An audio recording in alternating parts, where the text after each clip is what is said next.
de especial 333 suscriptores. Gracias a ti que te suscribiste y si no estás suscrito, suscríbete ahora mismo porque viene más contenido, más pirotecnia y más emoción.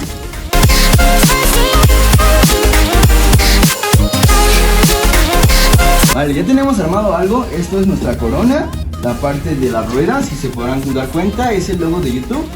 Y también tenemos lo que es el letrero. Ya solo falta poner esto aquí arriba, la corona, instalar todo, enmechar y darle fuego.